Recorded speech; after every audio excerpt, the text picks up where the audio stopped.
بلوچستان کے اندر بہت بڑا مسئلہ پیدا ہونے والا ہے۔ لاہور جلسے میں کیا قیامت برپا ہونے والی ہے؟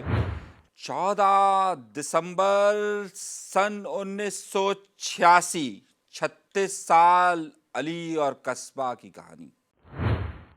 چودھری نثار کس کے اشارے پر؟ ایم کیو ایم کا خواتین کا بڑا جلسہ کس کے لیے؟ ایف آئی آروں کا سلسلہ ایک بار پھر جاری کیوں؟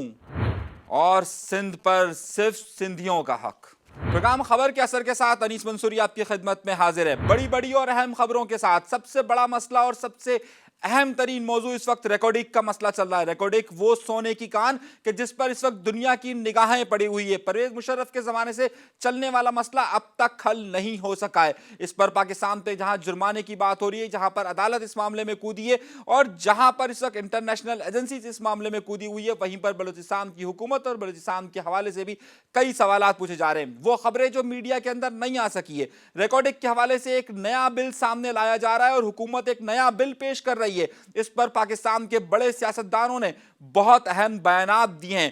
وہ سینٹ کے اندر ہونے والا اجلاس کے جسے پی ٹی وی نے دکھانے کی بجائے کاٹ دیا، جس کے اندر ریکارڈنگ پر ہونے والا بل جب پیش کیا گیا تو پاکستان پیپلز پارٹی کے اہم رہنما رضا ربانی نے وہ بل پھاڑ دیا۔ کیا آپ کو کہیں پر ٹی وی پر یہ چیز نظر آئی؟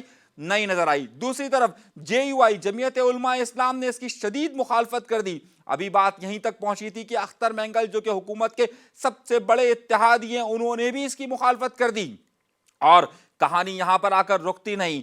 اس وقت متحدہ قومی موومنٹ کے بانی الطاف حسین نے بھی اس کی مخالفت کر دی۔ پاکستان کے اندر موجود تمام بڑی سیاسی جماعتیں اور وہ جماعتیں جو حکومت کا حصہ ہے یا پھر اپوزیشن کا حصہ ہے، وہ اس کی شدید مخالفت کر رہی ہے۔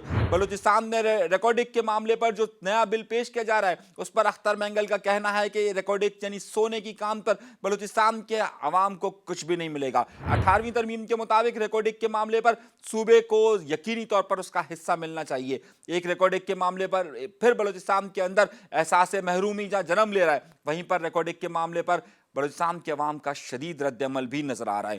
حکومت، میڈیا اور تمام لوگ اس وقت اس بات کو چھپا رہے ہیں کہ جس طریقے سے رضا ربانی نے وہاں پر اس بل کو پھاڑا ہے، یہ ایک بہت اہم معاملہ ہے، اور جس طریقے سے اس وقت دیگر سیاسی رہنما اس پر گفتگو کر رہے ہیں، وہ بھی بڑا سوالیہ نشان ہے۔ لیکن کیا حکومت عوام کی بات کو سنے گی یا پھر اس بات سے ڈرے گی کہ جتنا فنڈ یا جتنا انہیں جرمانہ عائد کرنا ہے؟ سوال یہاں پر آ کر رکتا ہے، اور یہ ریکارڈنگ کا معاملہ آگے چل کر زیادہ سنگین ہونے والا ہے۔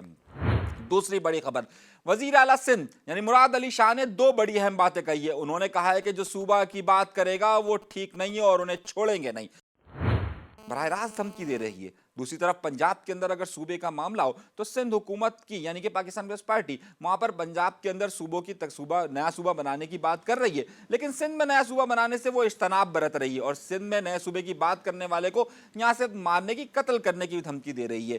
اب اس سوال کو ذرا دوسرے انداز سے دیکھیے۔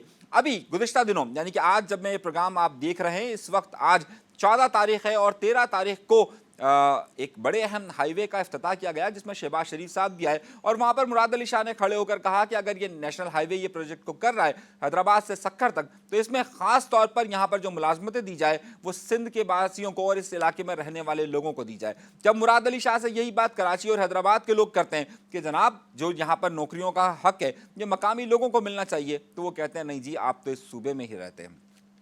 یہ فرق ہے یہاں پر نقطے کا۔ خیر، نقطہ یہیں پر نہیں آ کر رکتا، بلکہ آگے چل کر اور بھی باتیں ہوتی ہیں۔ وہ مراد سعید جو اپنے آپ کو ٹارزن سے کم تصور نہیں کرتے تھے، وہ مراد سعید مجھے جب بہت اچھی طریقے سے یاد ہے کہ ایک صاحب ہیں، بڑے اچھے ویلاگرز بھی کرتے ہیں اور بہت سارے ٹویٹر پر بھی بہت زیادہ مصروف ہیں، جنید زیدی صاحب۔ اور جب جنید صاحب کو معاملہ ہوا تھا اور مراد سعید نے انہیں اپنے آپ کو مجاہد قرار دیتے ہوئے ان سب کے خلاف ایف آئی اے کو کہا تھا کہ ان سب کو نوٹس بھجوائے، اس وقت تو بڑے خوش تھے، لیکن آج وہی مراد سعید ایک ایف آئی اے کے حلقے سے نوٹس آنے کے بعد اسپتال میں جا کر پڑ گئے۔ آپ کو یہ تصویر نظر آ رہی ہوگی، آپ اس تصویر کو دیکھ سکتے ہیں کہ اس میں مراد سعید صاحب جو اپنے آپ کو بہادر قرار دیتے ہیں، وہ جب ایف آئی اے کا نوٹس آتا ہے تو اس طریقے سے بیمار پڑ جاتے ہیں، لیکن جب اسی اپنی حکومت کے اندر جس طریقے سے وہ دیگر لوگوں کو ایف آئی اے کے ذریعے اٹھواتے تھے وہ شاید بھول گئے۔ بات یہیں تک ابھی آ کر رکتی نہیں ہے۔ وہ فواد چودھری جو اپنے آپ کو بہت زیادہ طاقتور کہتے ہیں، الیکشن کمیشن پر جانے کے بہانے وہ یہ بناتے ہیں کہ ان کو فلو ہو چکا ہے، یعنی فلو ہوا ہے، وہاں پر وہ پریس کانفرنس کر رہے ہیں لیکن الیکشن کمیشن میں حاضری نہیں دے رہے ہیں۔ تو وہ تحریک انصاف جو اپنے آپ کو بہت زیادہ بہادر تصور کرتی ہے، وہ ہلکی ہلکی باتوں پر بھی بیماریاں ڈال کر